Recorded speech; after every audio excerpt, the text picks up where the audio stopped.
subscribe, like, and share. Tidak ada yang melembutkan hati, menenangkan jiwa, pelipur lara selain dari anak yang pakai baju koko, pakai sarung, ngangkat tangan, Allahu Akbar. Itulah makna qurrata a'yun, sejuk dipandang mata. Mudah-mudahan anak kita anak yang soleh dan solehah. Syarat kepala rumah tangga suami nggak banyak. Yang pertama din, agama. Yang kedua akhlaknya baik. Kalau perempuan syaratnya agak banyak, 4. Tungkahul mar'atu li arba'. Perempuan itu dinikahi karena 4. Pertama, liha, sugih, kaya. Kamu nikah dengan dia? Iya. Perasaan dulu kamu kan playboy cap tupai, lompat sana lompat sini. Kok nikah dengan dia? Ya ini yang paling kaya Pak Ustadz. Kabarnya dia ini kakeknya dulu orang-orang kaya yang hartanya nggak habis 7 turunan. Terus ternyata setelah nikah ketahuan dia keturunan yang ke-8. Assalamualaikum warahmatullahi wabarakatuh.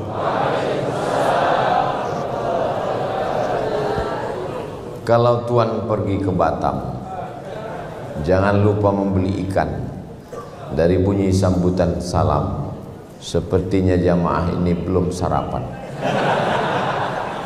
Apa kabar Bapak Ibu semua? Alhamdulillahirabbil alamin. Allahumma sholli ala sayyidina Muhammad wa ala ali sayyidina Muhammad. MC kita, host kita, protokol kita memanggil saya dengan pantun. Jadi dalam tradisi pantun itu mesti dijawab. Anak raja duduk merayu, akan pergi ke Pulau Maluku. Kalau sampean orang Melayu, nek aku yang melaku.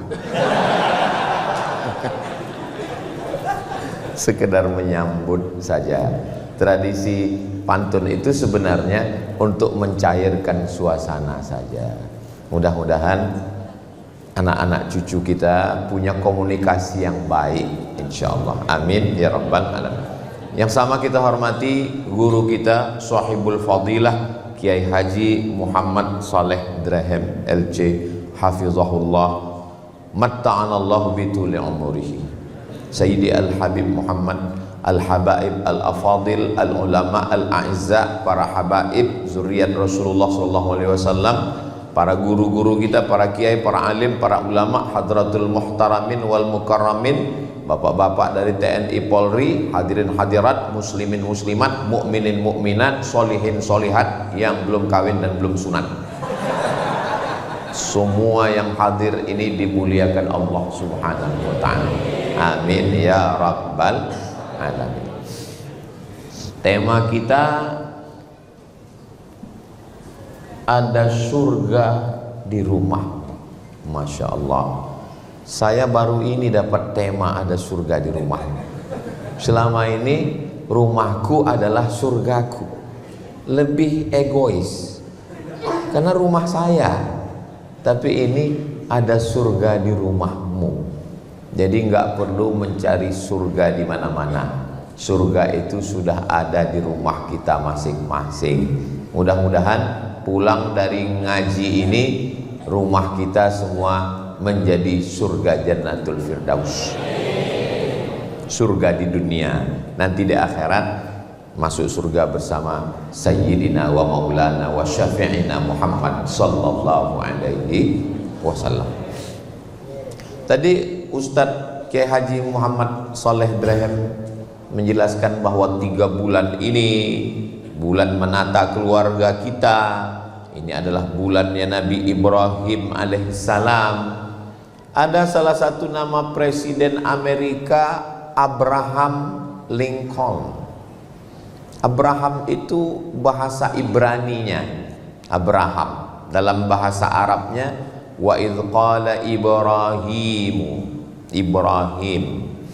Asal maknanya Abu Rahim, Abu bapak, Rahim yang lembut, yang baik, yang penyayang, yang mengayomi, yang melindungi, yang bisa dijadikan teladan. Titik temu antara Nabi Muhammad SAW, Nabi Isa alaihissalam, Nabi Musa alaihissalam itu bertemu paling dekatnya kepada Nabi Ibrahim alaihissalam. Nabi Ibrahim punya anak namanya Nabi Ishak. Nabi Ishak punya anak namanya Nabi Yakub.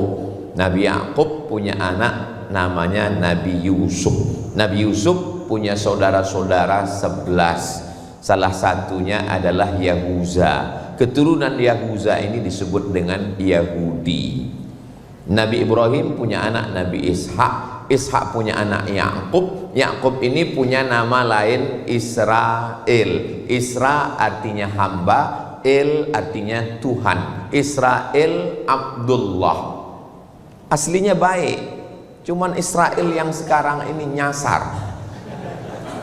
Tapi jangan gara-gara Israel artinya hamba Allah, yang punya anak bulan ini lahir dikasih nama Israel.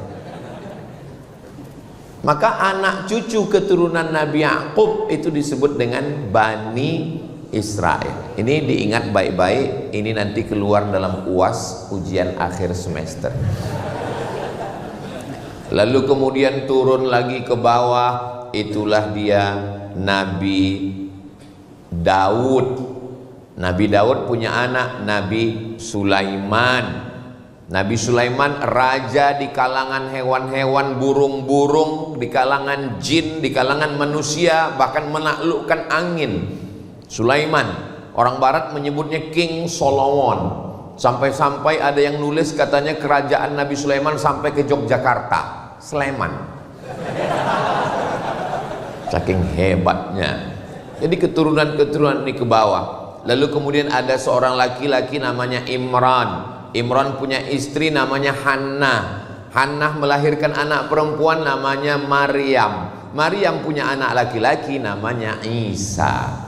Itu dari jalur Sarah. Sedangkan dari jalur Hajar lahirlah seorang anak laki-laki namanya Ismail.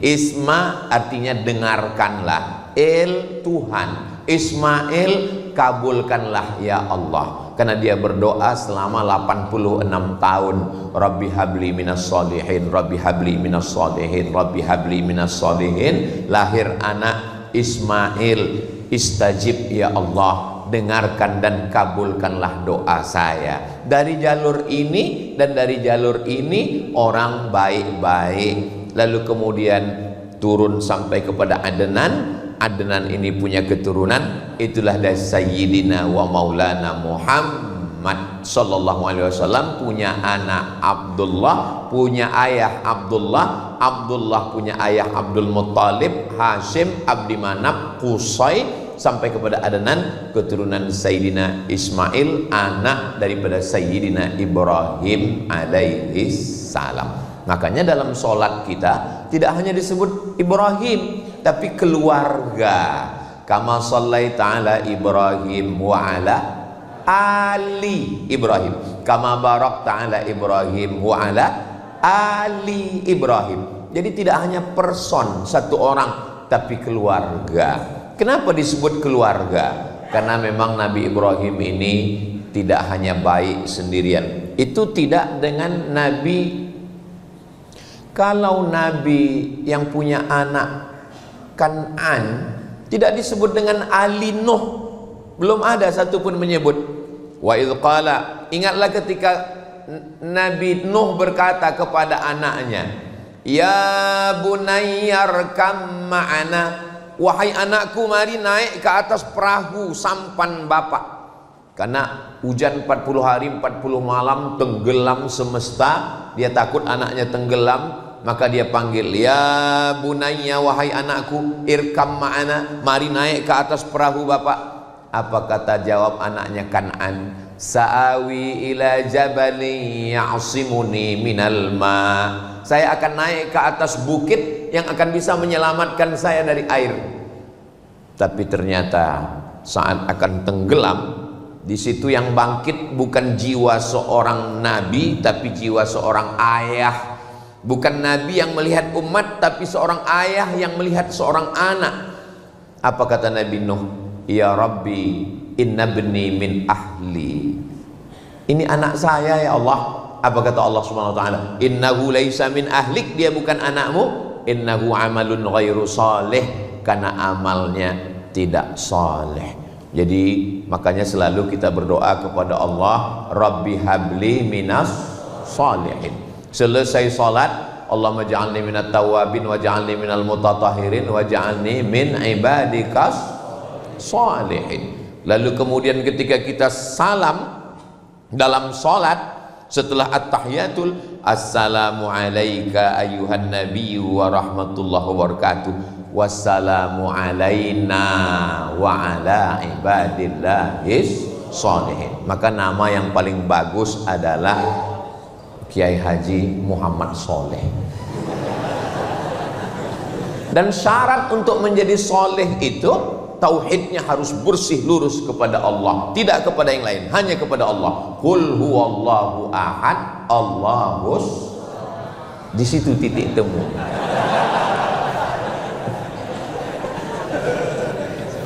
Nah, jadi nahodanya ini kapalnya bagus, bahteranya mantap, tapi kalau nahodanya nggak jelas, ini kapal nggak bisa berlayar.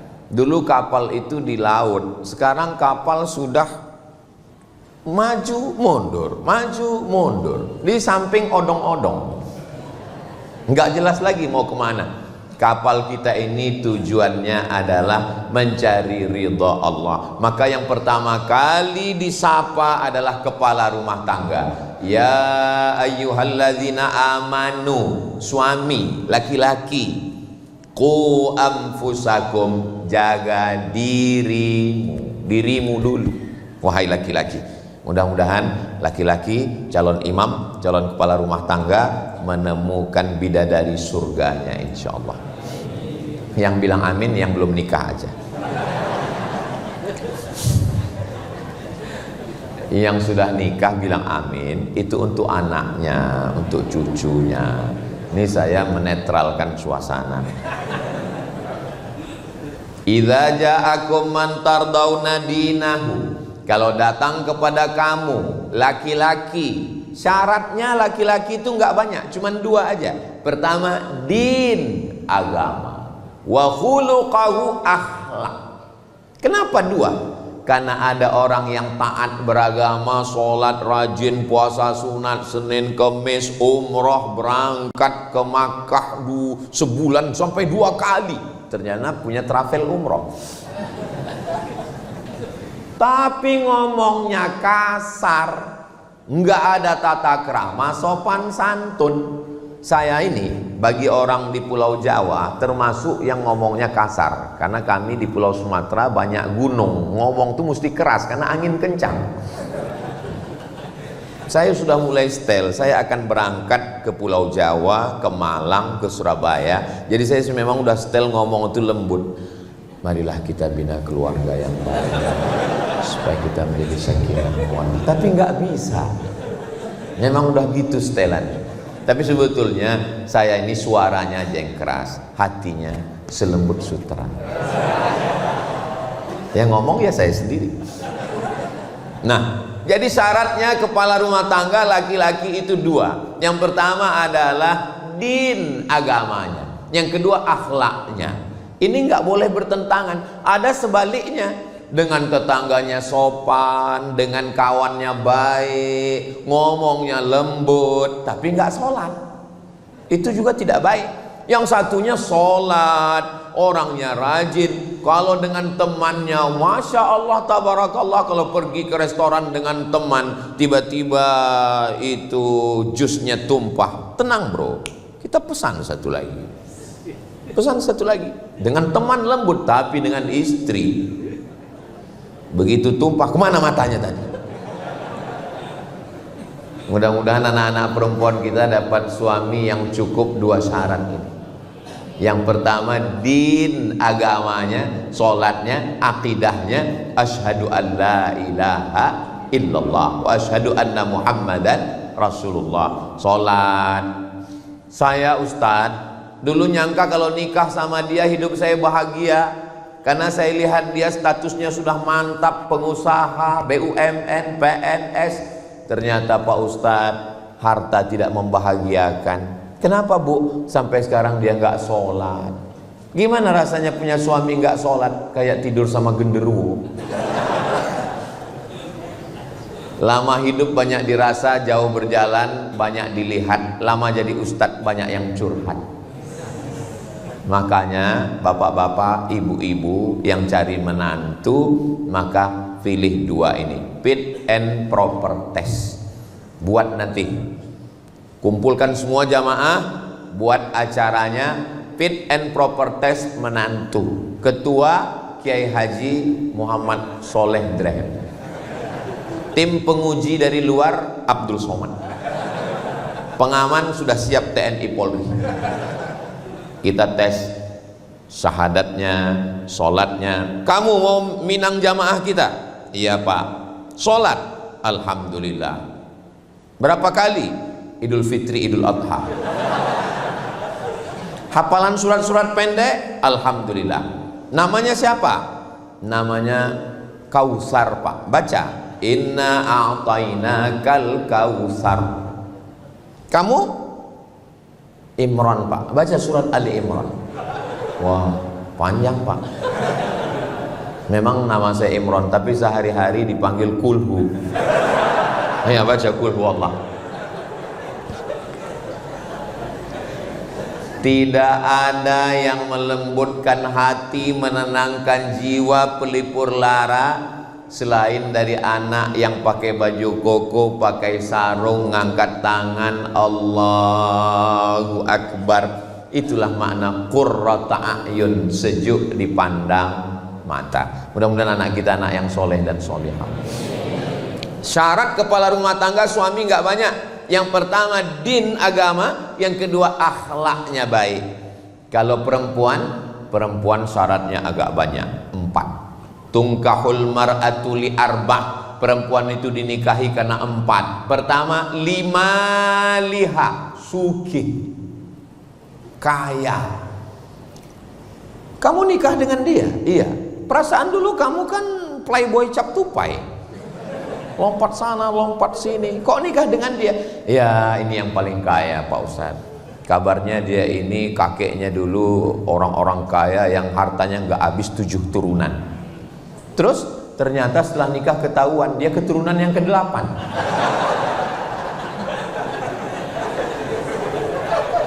Yang pertama dilihat lima liha karena hartanya. Yang kedua lihasabiha karena keturunannya. Kamu kenapa nikah dengan dia? Dia darah biru Pak Ustadz. Jangan nikah dengan darah biru. Kenapa? Di rumah sakit donornya mahal. PMI Palang Merah Indonesia belum menyediakan darah biru. Bangsawan, bangsa yang hidup di awan. Saya merasa disediakan pentas, karpet, kursi. Sayalah bersama Ustadz dan Habib tempat yang paling tinggi. Ternyata ada yang lebih tinggi. Hai guys.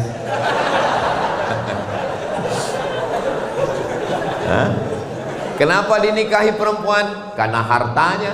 Yang kedua, karena bangsawannya. Ketiga, li jamal. Jamal, kalau bahasa kita, beautiful. Jangan nikah dengan black sweet. Hilang sweetnya, tinggal blacknya. Li jamaliha. Kenapa kamu menikah dengan dia? Tinggi semampai, putih bening, mata biru, rambutnya susah untuk diungkapkan dengan kata-kata. Wow, amazing. Tapi kalau kamu pilih karena 3, harta akan binasa, nasab akan hilang. Berapa banyak orang dikeluarkan dari bangsawan karena melanggar pantangan. Rupa akan berubah. Yang tidak berubah itu apa? Hubungan aku ke kamu. Hubungan kita tetap sama dalam la ilaha illallah Muhammadur Rasulullah wa la tamutunna illa wa antum muslimun. Maka kata Nabi, tungkahul mar'atu li arba'. Biasanya perempuan itu dinikahi karena 4, tapi vonis akhirnya fazfar bidzatid din, lihatlah bagaimana dia menjalankan agama, karena itulah yang tidak akan lapuk karena hujan, tidak akan lekang karena panas. Cobalah tanya orang-orang tua kita yang sudah menikah 5, 10, 20 tahun, ulang tahun pernikahan emas 50 tahun. Itu yang kekal abadi adalah rupa berubah, harta berubah, yang tidak berubah itu adalah din. Di dalam din ada ketaatan kepada Allah, kesetiaan. Ustaz Somad, ya, saya mahasiswa Ustadz dulu di kampus. Ingat Ustadz? Iya ingat, alhamdulillah. Alhamdulillah saya sudah tamat Ustadz, udah wisuda, alhamdulillah. Sudah kerja Ustadz, alhamdulillah. Belum nikah Ustadz, innalillah. Kenapa belum nikah? Dulu kan Ustadz ngomong, katanya kalau nyari istri itu lihatlah pada hartanya, nasabnya, cantiknya, agamanya. Ustadz, tolong carikan saya yang ada 4-4-nya. Kalau ada 4-4-nya ngapain saya kasih ke kamu?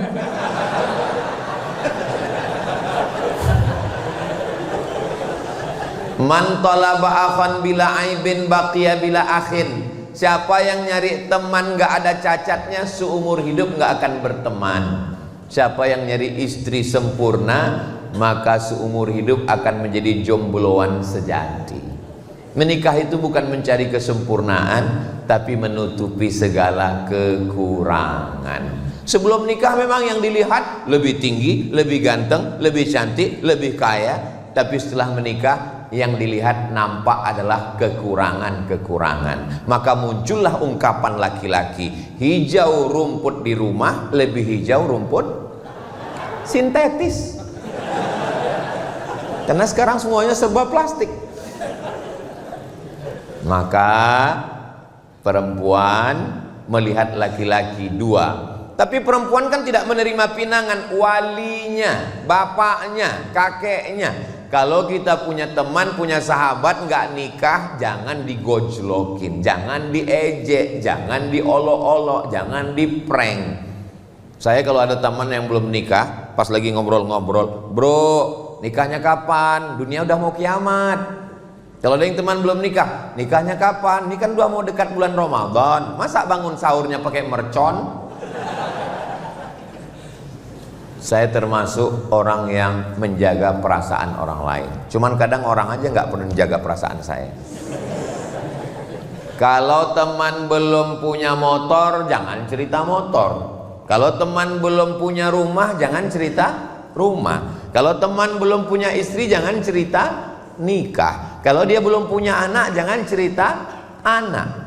Maka kalau kita mau nolong dia, jangan di depan orang ramai, itu mempermalukan dia. 4 mata, teman, kawan, sahabat, kakak kelas.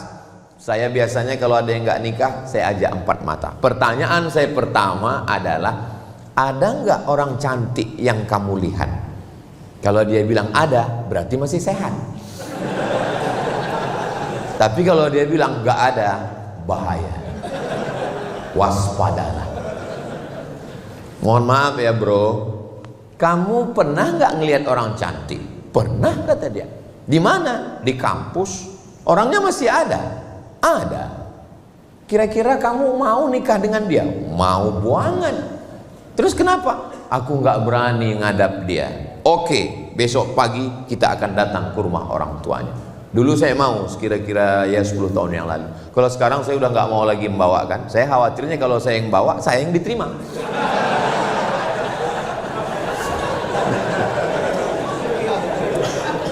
Ustadz Somad kepedean.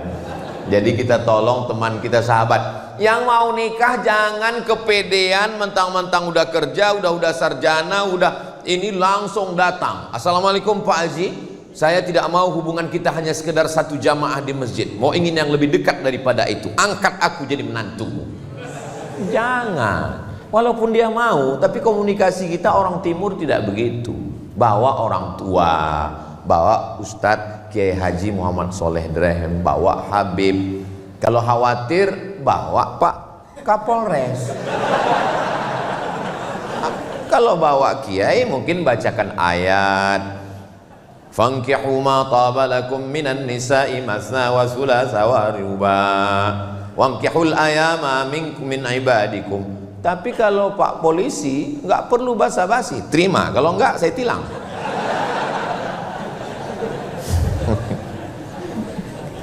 Jangan nodai hubungan yang suci, jangan rusak fitrah yang sudah diberikan Allah Subhanahu wa ta'ala.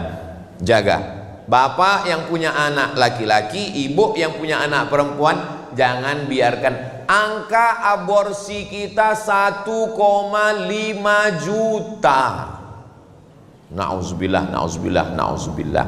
Berarti setiap detik ada. Ditambah lagi grup-grup sekarang, saya mau menceritakannya pun malu. Yang terakhir di Bredel, grup sedarah. Nauzubillah, nauzubillah, nauzubillah. Mudah-mudahan Allah menyelamatkan negeri ini. Wa ma kana Allahu liyu'adzibahum wa anta fihim. Allah tidak akan menurunkan azab selama Nabi Muhammad SAW masih ada bersama kamu. Wa ma kana Allahu mu'adzibahum wa hum yastaghfirun. Allah tidak akan menurunkan azab selama masih ada yang beristighfar. Kalau dilihatlah merajalelanya zina, sudah lama azab itu turun. Gunung meletus, tsunami naik ke darat. Kenapa negeri ini masih aman? Masih ada orang-orang tulus ikhlas yang bangun tengah malam beristighfar. Astaghfirullah Rabbal baraya, astaghfirullah minal khataya. Tulus ikhlas karena Allah Subhanahu wa ta'ala. Lalu kemudian jangan kita rusak negeri ini. Insya Allah Jawa Timur, Surabaya, Indonesia tetap dijaga dalam lindungan Allah. Baldatun thayyibatun wa rabbun. Kalau zina dan riba sudah merajalela, itu tanda mereka mengundang azab Allah Subhanahu wa ta'ala. La ta'murunna bil ma'ruf, ajak orang buat baik. Wa la tanhaunna 'anil munkar, larang dari perbuatan munkar. Kalau kamu tidak melakukan itu, la yushikanna ayyab'afallahu 'alaikum iqaban, dikhawatirkan akan diturunkan Allah azab. Ketika azab itu turun, summa tad'unahu, lalu kamu kumpul ramai-ramai istighosah kubro, ngangkat tangan, Allah angkat bala ini, fala yustajabu lakum, doa kamu tidak dikabulkan. Jadi tujuan kita ngaji, tujuan kita sholawatan, tujuan kita majelis zikir, itu semua untuk menyelamatkan kita, anak-anak kita dari fitnah akhir zaman yang luar biasa ini. Memangnya zina ini cuman zaman sekarang Pak? Zaman dulu sudah ada, cuman komunikasi manusia waktu itu tidak semasif sekarang. Zaman dulu laki-laki mau ngomong sama perempuan itu nggak boleh, pantang, aib. Lihatlah bagaimana susahnya Zainuddin komunikasi dengan Hayati dalam tenggelamnya kapal Van der Wijk. Dulu ditulis itu kertas, lalu diletakkan di celah sayap burung merpati. Hai burung, sampaikan pesanku padanya. Rupanya burungnya salah alamat.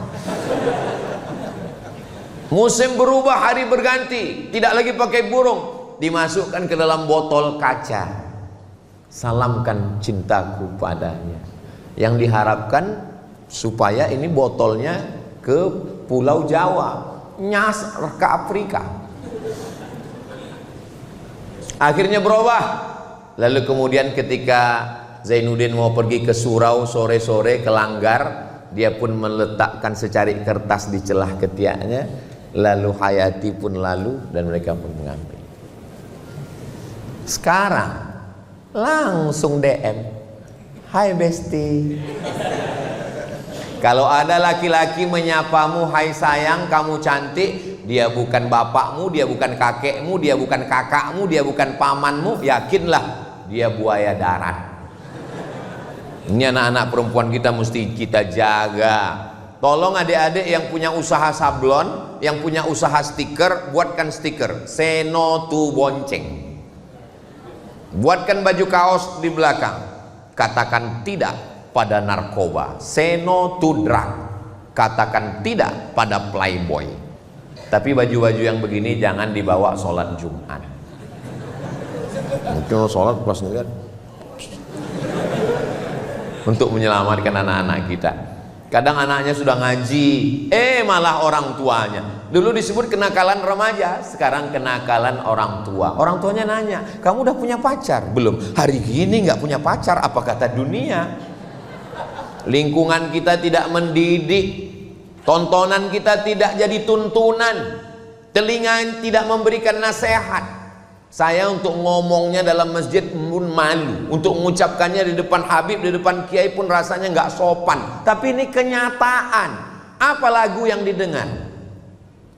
Kucing Garong, Keong Racun, Cinta Satu Malam, Selimut Tetangga, Sepia, Pulang-pulang Berbadan Dua. Itu zina semua. Kenapa terpikir bagi mereka untuk membuat lagu-lagu setan, lagu-lagu maksiat, lagu-lagu kumpul kebo ini? Kenapa terpikir? Wa inna syayatina la yuhuna ila awliyaihim. Setan-setan mengirimkan signal kepada wali-wali mereka. Kenapa lagunya bagus ya? Kenapa syairnya indah ya? Padahal mengajak perbuatan zina. Ini adalah bisikan-bisikan setan yang merusak. Mudah-mudahan Allah menyelamatkan anak-anak kita insya Allah. Makanya kalau ada solawatan, ada zikir, ada itu semua. Tala'al badru alaina min saniyatil wada wajaba syukru alaina mada'a lillahi da ayyuhal mab'usu fina ji'ta bil amril muta' ji'ta syarraftal madinah marhaban ya khairada. Allahumma salli ala Sayyidina Muhammad. Guru kita semua, fadhal Ustadz Luqmanul Hakim dari Pontianak. Beliau ini mengasuh 700.000 santri yang dapat beras setiap bulan dari gerakan infak beras yang dikutip ke rumah-rumah melalui program penggeraknya namanya Paskas, Pasukan Amal Soleh. Jadi yang belum ada jodoh segera merapat ke Ustadz Luqman, karena santrinya 700.000 orang. Bayangkan, Ustadz Somad katanya nggak boleh nikah sekampung. Ya nggak boleh, terlalu banyak. Apalagi satu pondok. Saudara yang dimuliakan Allah Subhanahu wa taala, Ustadz Luqman sekolah agama, tamat dari Gontor, melanjutkan pendidikan ke IIU International Islamic University, menikah, punya anak. Saya tamat pondok, melanjutkan sekolah agama. Banyak orang takut anaknya sekolah agama. Banyak mertua takut menerima calon mantu kalau anaknya sekolah agama. Kamu mau minang anak saya? Iya. Titelnya apa? SH, welcome. Kamu titelnya apa? SE, melebu. Kamu titelnya apa? LC, stop. Lagi cemas. Ustadz Somad pulang dari Mesir bawa titel LC, pulang dari Maroko MA, LC MA, lagi cemas mencari anak gadis. Apa yang terjadi?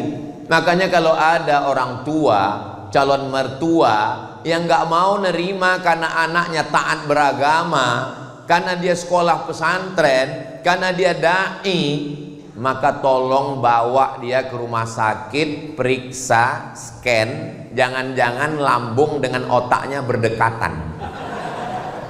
Sengaja Allah ciptakan jauh jaraknya. Otak letaknya di atas, lambung letaknya di bawah, supaya kita jangan hanya mikir lambung. Makhluk yang otaknya dekat dengan lambung, udang, maka disebut dengan, enggak ada saya ngomong begitu. Saudara yang dimuliakan Allah Subhanahu wa taala, iyakunu fuqara, kalau calon mantumu itu susah, yughnihimullah. Allah yang akan mengkayakan dia. Susahkah bagi Allah? Innama amruhu idza arada syai'an ayyaqula lahu kun. Pepatah orang kampung saya, banyak orang sekarang nggak mau anaknya dikasih makan di piring, malah lebih mau makan di daun. Dipinang bagus-bagus nggak mau, didatangi baik-baik nggak mau. Laki-laki bisa jadi jahat. Orang jahat itu siapa? Orang yang baik tapi selalu teraniaya. Itu kata Joker. Tanam pinang rapat-rapat agar puyuh tak dapat lari. Sudah kupinang gak dapat-dapat, kurayu-rayu kubawa lari. Akhirnya terjadilah apa yang terjadi. Kalau sudah terjadi, terpaksa orang tua menikahkan. Apa namanya? Nasi sudah jadi tai ayam. MBA, married by accident, masalah sudah merajalela. Bapak ibu masih cerita bubur ayam lagi. Ya Allah, selamatkan anak-anak kami dari fitnah akhir zaman. Saya kalau membayangkan bagaimana Ustadz Lukman gak pacaran sampai tamat gontor sampai kuliah. Kenapa? Karena pondok menyelamatkan. Benteng terakhir kita pondok pesantren. Daftarkan anak Anda segera ke pondok pesantren. Hubungi nomor kontak berikut ini. Ingat, kuota terbatas. Sekarang pesantren dibully, pesantren diekspos, dikatakan ada kekerasan, dikatakan jangan gara-gara nila setitik rusak susu. Dulu sebelanga, sekarang sekota. Ini sengaja diangkat untuk apa? Supaya anak kita tidak punya. Orang tua berangkat dari jam 7 pagi, pulang jam 4 sore, sampai rumah jam 5, capek, lelah, letih, lesu, letoy, loyo, lunglai, sehingga tidak punya perhatian lagi ke anak-anak. Tidak ada yang mampu membangunkan anaknya dari jam 3 subuh sampai tidur jam 10 malam, ngontrol bacaan Qur'annya, pakaiannya, jilbabnya. Kita doakan supaya para habaib, kiai-kiai kita di pondok pesantren sehat untuk menjaga anak-anak kita, insya Allah. Anak saya, ponakan saya wajib mondok. Anak Ustadz Lukman mondok, kirim ke Al-Azhar Kairo Mesir. Anak saya, ponakan saya mondok. Yang nggak mau mondok, saya pecat jadi anak. Kenapa? Karena saya nggak sanggup. Kiai-kiai zaman dulu supaya anaknya nggak manja, maka dikirim ke kiai lain, dikirim ke pondok lain. Supaya apa? Supaya anak merasakan pendidikan. Orang tua yang sayang dengan anak bukan orang tua yang menyiapkan kamar yang besar, AC yang dingin, dengan layar TV yang besar, dengan handphone, gadget, laptop. Ustaz Somad, tolong datang ke rumah saya besok, bisa? Acaranya apa Pak? Walimah? Enggak. Akikah? Enggak. Nikah? Enggak. Pindah rumah? Enggak. Terus acaranya apa? Ruqyah. Yang mau diruqyah siapa? Anak saya di kamar Pak Ustadz, nggak mandi, nggak makan, nggak sholat, nggak sekolah. Ngapain dia di kamar? Nembak musuh yang nggak mati-mati.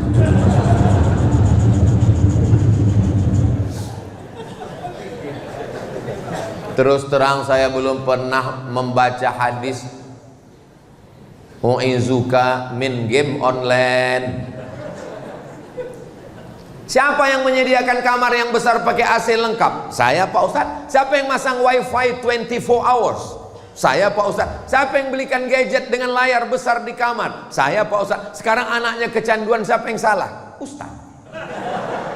Kita disalahkan. Kenapa orang tua membiarkan anak manja? Karena dia dulu menderita, dia tidak ingin anaknya susah. Akhirnya apapun yang diminta anak diberikan. Anak minta motor, diberikan. Motornya dipreteli, hilang semua, tinggal stang sama mesin.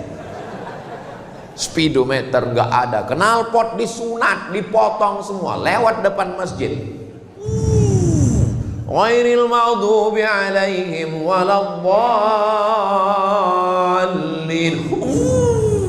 Didoakan sama jamaah, mampus. Amin. Ya kalau mati, kok setengah mati?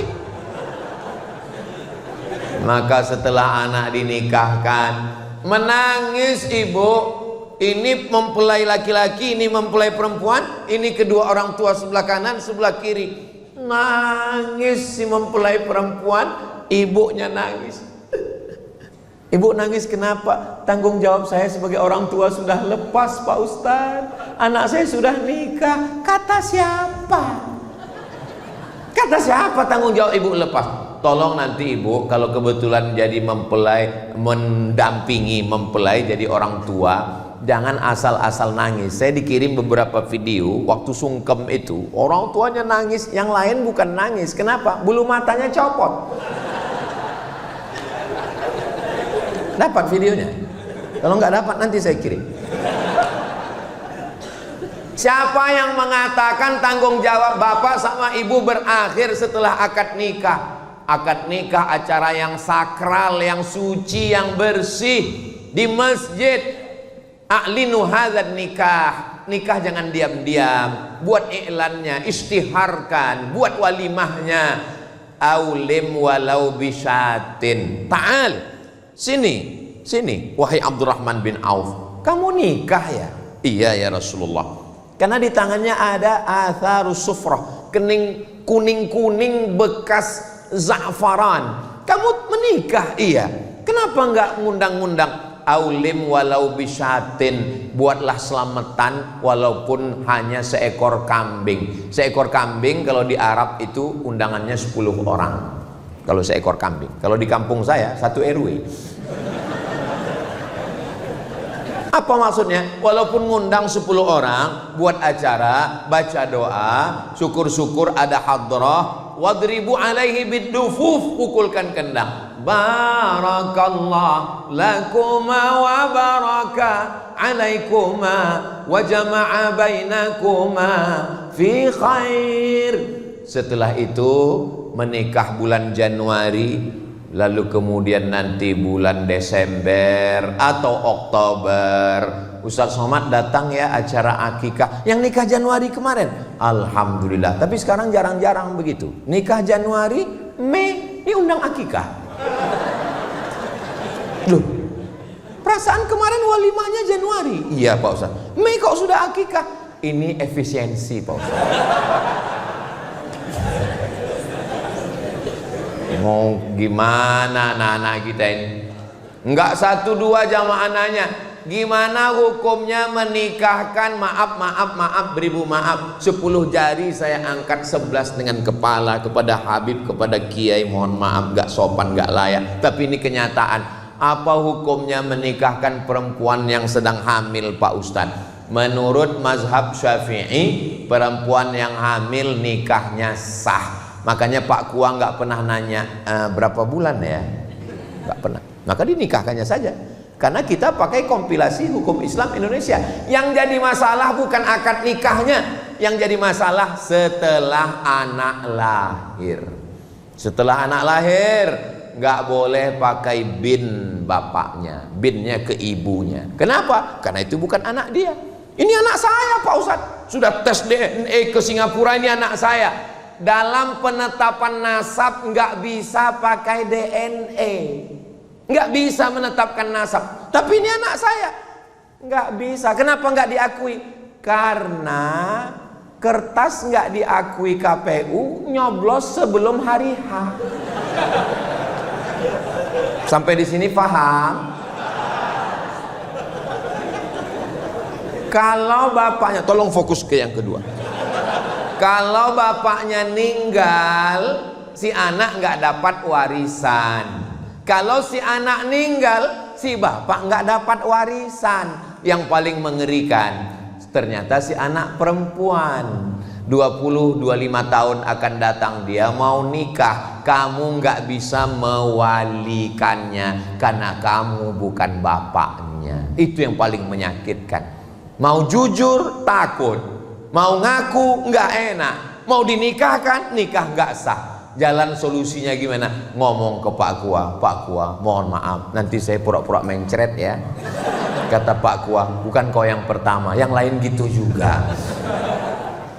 Akhirnya Pak Kua yang menikahkan. Zawwajtuki, aku nikahkan engkau, bima wakkalani fulan, karena si fulan nggak ada yang mewakilkan. Karena fasultanu waliyun man la waliyalaha. Sultan, wali hakim, Pak Kua adalah menjadi wali bagi perempuan yang nggak punya wali. Bayangkan itu, pikirkan. Makanya zina ini efeknya multi efek, sistemik, efek domino. Batu domino kalau disusun senggol satu, runtuh semuanya, hancur semuanya. Laki-laki calon suaminya bisa curiga, kenapa enggak bapakmu enggak mewalikanmu? Ujung-ujungnya dia lihat, kenapa hidung kalian beda? Nauzubillah. Yang lalu-lalu apa boleh buat, mudah-mudahan Allah mengampunkan. Yang akan datang kita perbaiki bersama, kita selamatkan anak-anak kita ini, insya Allah selamat dari perbuatan. Lalu kemudian setelah anak lahir, ketika anak lahir, bisikan pertama di telinga sebelah kanan. Waktu anak saya lahir, Mizian Hazik Abdillah, waktu itu saya belum viral.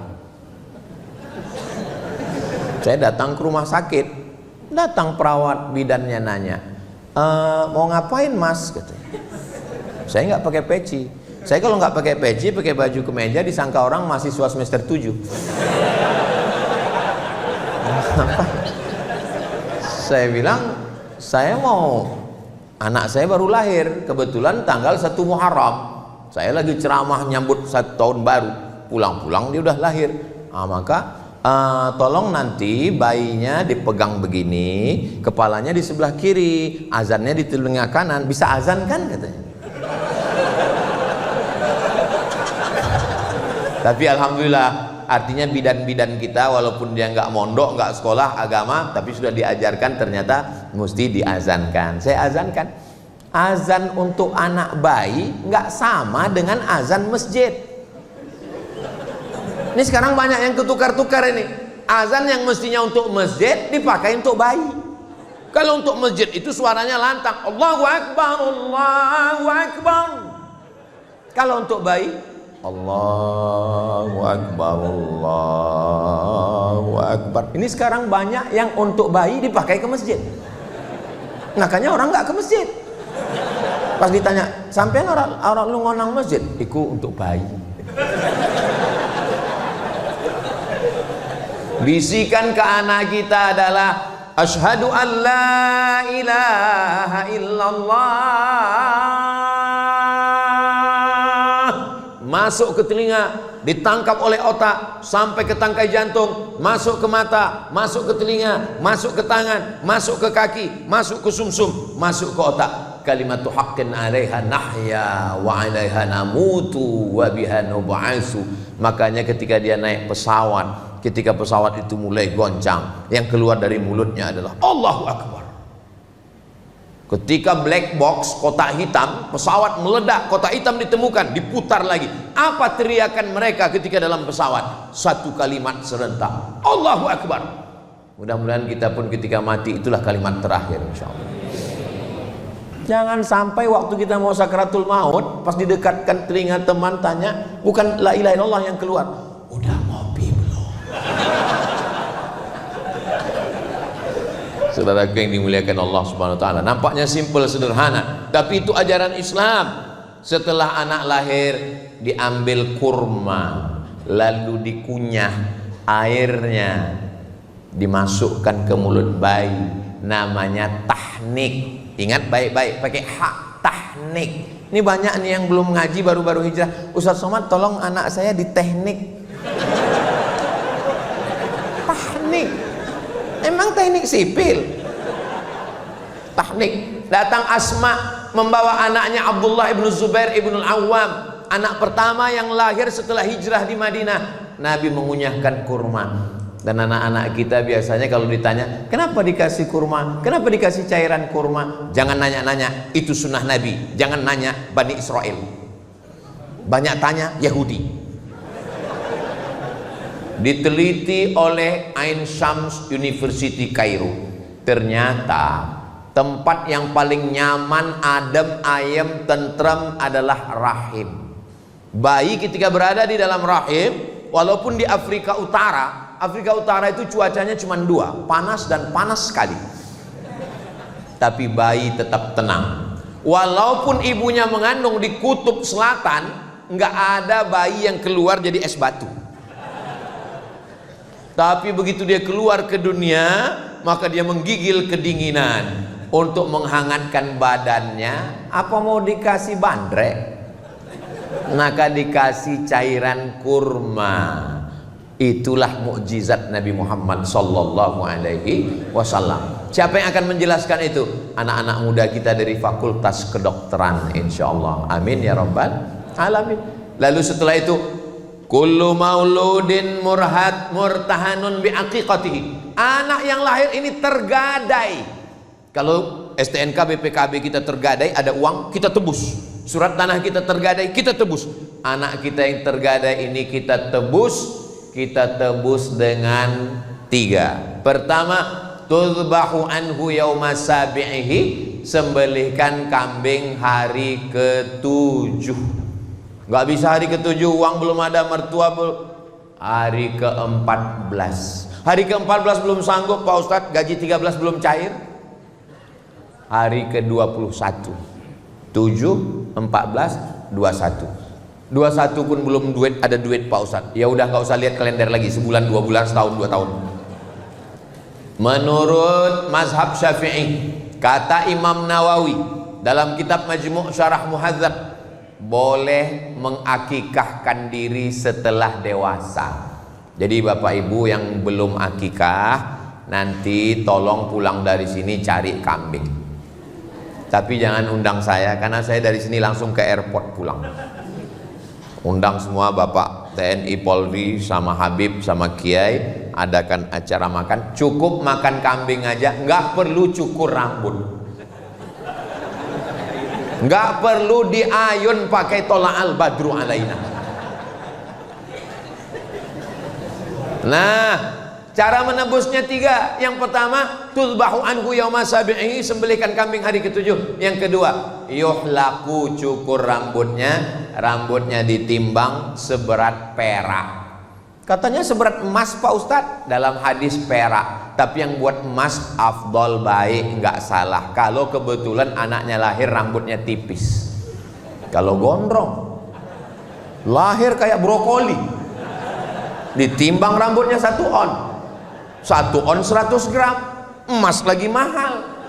1 gram 2 juta, 100 gram 200 juta.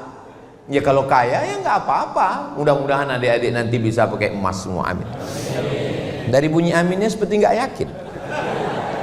Wa yusamma, kasih nama yang bagus-bagus, nama yang ada dalam Al-Quran. Di antaranya surat Luqman, Ustadz Luqmanul Hakim. Nama yang baik-baik ini bagus semua. Supaya apa?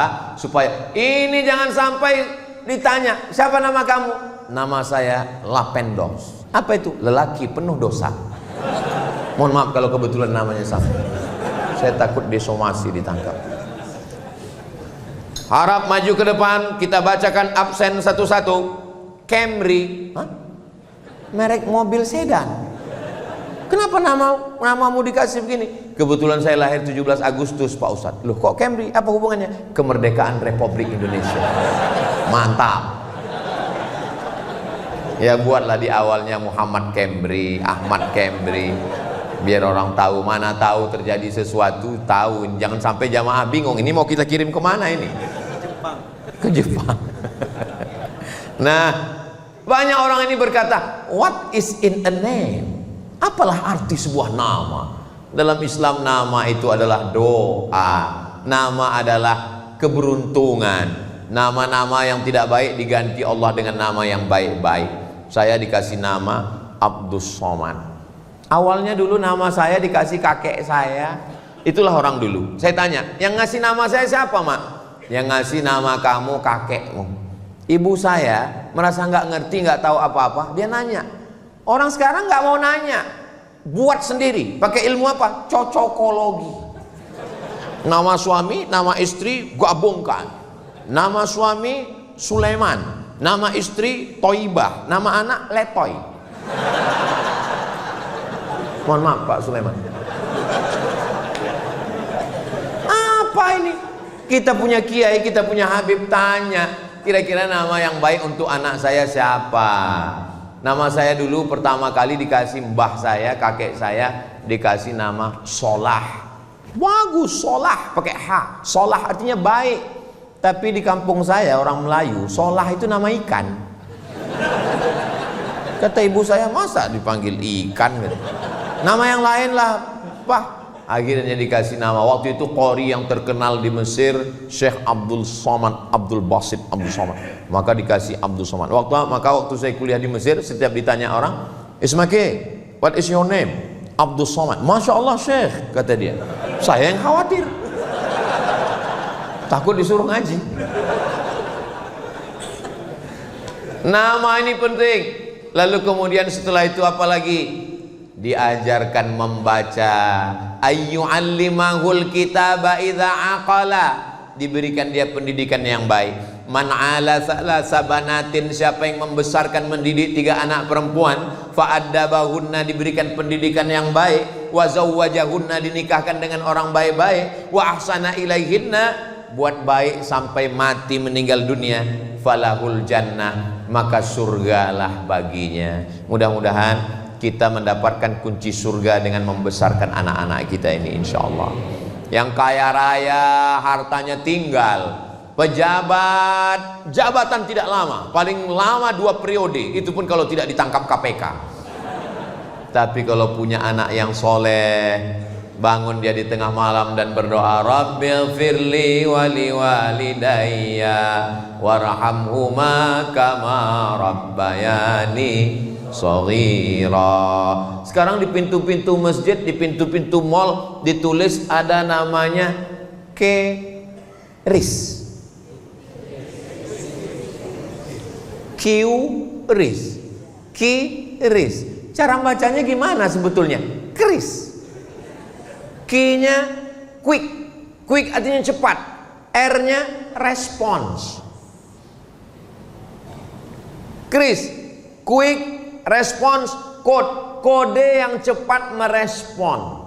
Sekarang banyak ayah tidak merespon, dipanggil anaknya, papa, tadi adik punya nilai bagus di sekolah, bapaknya tetap juga scroll.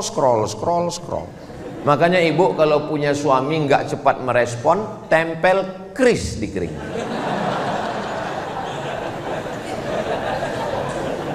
Bapak dari pagi berangkat jam 7 sudah masuk kantor, dagang, bisnis, ke mall, kerja, pulang jam 5 sore. Habis itu azan maghrib, sholat maghrib di masjid, langgar surau musola sampai isya, pulang ke rumah sudah jam 8. Punya waktu dengan anak tinggal 3 jam, 9, 10, cuman 2 jam, 9, 10. Tolong handphonenya matikan. Quality time. Saya datang setiap provinsi, saya datang setahun cuman sekali, Jumat, Sabtu, Ahad, Senin. Ini tausiah saya yang terakhir, maksudnya untuk jadwal Jawa Timur. Habis ini saya langsung ke airport. Tapi setelah ini saya akan pulang ke rumah, saya akan menjadi seorang ayah, saya berlaku sebagai seorang suami. Sholat subuh saya mengimami santri, habis itu bacakan kitab Jalalain, habis itu nanya santri satu-satu. Saya akan bawa anak saya jalan-jalan, saya bawa mereka pergi, saya nyetir sendiri, saya pergi ke pasar belanja ikan sama istri saya. Gimana caranya Ustadz belanja ikan, apa orang nggak tahu? Saya pakai masker, saya pakai kacamata hitam. Ustadz Somad ya? Mirip, saya bilang. Tolong. Ibu kerja di kantor, masuk pagi jam 7 berangkat dari rumah, jam 7.30 sudah apel, sampai makan siang dengan orang lain, masuk kantor lembur sampai sore, pulang ke rumah. Bersama suami orang 10 jam, dengan suami sendiri 2 jam. Apa kata orang Inggris? Witing trisno jalaran suko kulino. Cinta tumbuh karena sering bersama, jalan sama, satu kantor sama, tukar-tukaran nomor. Berawal dari curhat, lama-lama nggak layak saya mengucapkannya. Kamu kenapa jalan sama dia? Kamu kenapa akrab dengan dia? Kamu kenapa tukar-tukaran nomor, tukar-tukaran video sama dia? Dia sudah macam abang saya, dia sudah macam kakak saya, dia sudah macam saudara saya. Berawal dari macam, berakhir dengan macam-macam. Waspadalah. Kenapa perempuan perlu perhatian? Karena dia makhluk yang memang minta. Perempuan itu dia mengingat kata-kata yang keluar dari mulut suaminya. Makanya Nabi memanggil ya Aish. Kenapa dia panggil ya Aish? Karena Aisyah suka sekali dengan panggilan itu. Ya Humaira. Perempuan mengingat suara itu terngiang di telinganya. Ya Humaira, wahai engkau yang kulitnya putih, kalau kena cahaya matahari kemerahan. Ustaz, ya, saya boleh memanggil istri saya ya Humaira? Boleh. Pulang dari sini panggil ya Humaira. Tapi dia nggak putih, ya nggak apa-apa. Idkhalus surur, menyenangkan hatinya, membahagiakan dia.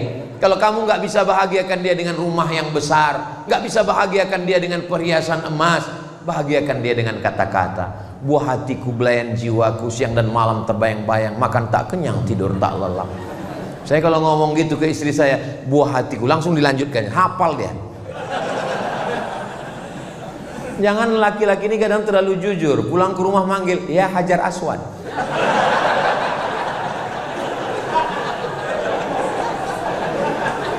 Sampai kapan proses pendidikan keluarga ini? Sampai mereka dulu mati atau kita mati.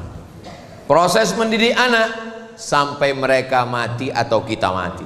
Kalau kita yang mati duluan, mereka yang akan membisikkan ke telinga kita la ilaha. Mudah-mudahan anak-anak kita yang membisikkan la ilaha illallah. Jangan sampai kita merasakan sunyi di tengah keramaian. Kota metropolitan, penduduknya 5 juta, ramai hiruk pikuk, suara klakson non-stop. Tapi kita berada di ruang yang sepi di tengah keramaian. Ruang sepi itu bernama ICU. Memang tulisannya ICU, saya nggak bohong. Kenapa disebut ICU? Karena ICU, you don't see me. Aku ison delok sampean, sampean ora ison delok aku.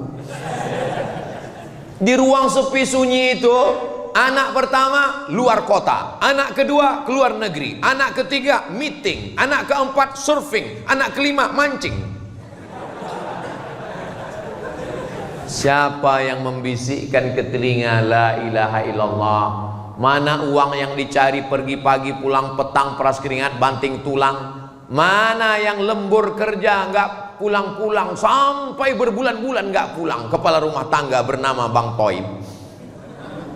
Akhirnya kita hanya mau husnul khotimah. Mudah-mudahan anak kita nanti semua yang membimbing kita, yang membacakan surat Yasin, yang mendoakan kita, yang membacakan tahlil afdhaluz zikri fa'lam annahu la ilaha illallah. Mereka mengantar jenazah kita, mereka yang memandikan. Makanya masjid-masjid tolong buat acara penyelenggaraan jenazah, tapi yang latihan itu yang anak-anak muda. Ini sekarang banyak di beberapa tempat yang latihan malah jamaah yang udah tua.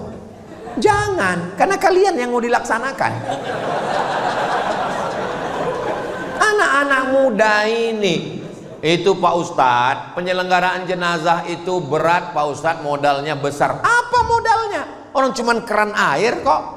Iya tapi Pak Ustadz itu kan mesti ada bonekanya. Nggak usah pakai boneka, pilih salah satu yang malas sholat.